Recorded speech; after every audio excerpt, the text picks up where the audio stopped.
How's it going, guys? As you can see, I got it all set up here. I did run it. Believe it or not, it got worse.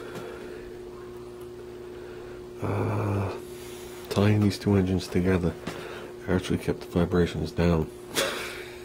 So now the motors, even if you gotta understand, even if they move a minute, you're bringing it out. I don't know what the distance is, maybe 7 inches away. So you got to times that. And the big problem is I can get it to run like this, sitting level. Okay, it will give you some issues, like if you goose one and the front carburetor, for argument's sake, starts to vibrate, it'll kill it. Or the other way around. But once you put it down on the ground and the SN goes down, we're done. The floats cannot compensate with it under vibration, and it'll just start to piss fuel out. The smoking on the front one went away. Okay, I don't know if the exhaust helped it. I know the exhaust didn't help it. The vibrations were a little different. And with the back down on the ground, the extra fuel was allowed to run out the back instead of run down into the engine. Okay, the front one was constantly flooding out, and I had the 16:1 two-cycle oil in there. So the front one just kept puking out smoke. So we made up this temporary exhaust with a little restriction in it, and that helped the front rotor run as smooth as the back one, right off the bat. So, with all that said, I really want to come off this and go in the car, but I'm right at the end of some fabrication. I'm not going to finish the bike. By no means am I going to finish this bike now. I can't. This can't be more important than the wagon. But I'm going to work on the two intake manifolds, for sure. And basically what I'm doing is I'm going back to plan A, not plan B. Plan A was to come out of the intake, come out of the block, and put a 90 on there and come out the side. I'll use this as an example, but this carburetor doesn't quite fit in there with these two blocks on there, which if I had that type I'd machine them off anyway. But my original plan was to come out and make a turn and come this way and have the two carburetors. Yeah, I gotta see this one, I gotta push in there. Let me put it there. There you go. I have two carburetors right there with the fuel line right in front. I have plenty of room next to the flanges, as you can see. It's these blocks that were the problem, which just holds a mount. These carburetors don't have them on there. So it's just for a certain style of snowball. Those are my original plans with two air filters. So one here, one here. I thought about the rubber hose insulation deal. Someone had mentioned putting rubber hose in here like they do on motorcycles, which I've seen. And then mounting these more rigid to here, but this vibrates way too much for that.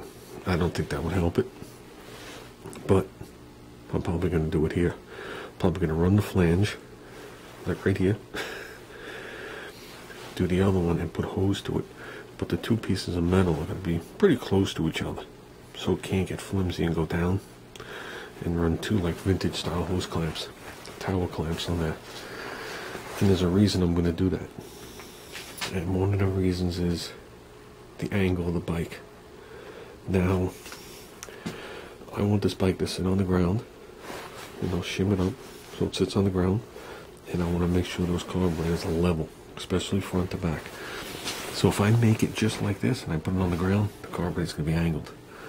I want to be able to put this thing on the ground. Well, like I said, I can't do it with those blocks there, but I want to be able to tune the carburetor until it's flat.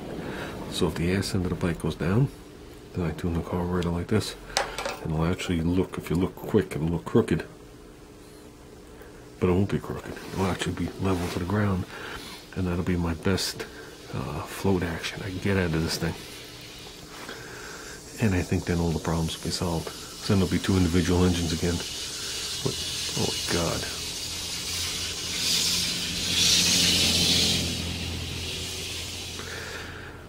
Well, it stopped squeaking, he's good. And then, like I said, I won't have well, there's action coming up here. So, and it won't be leaning back. And it's a combination of it leaning back, vibrating, and just dumping gas in there. Because I did notice one thing. Every time this thing stalled and I restarted it, it was loaded.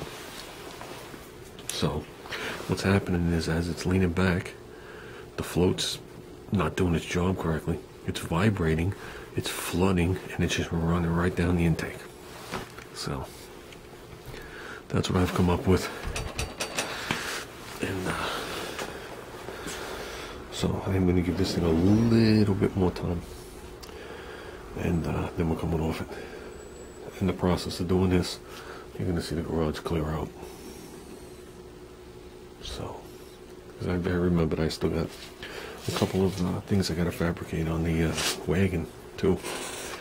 So it's not just the, you know, putting this car in primer. I got to finish the parachute, finish the moon tank in the front. So, well, that's it, guys. I just wanted to give you guys a report.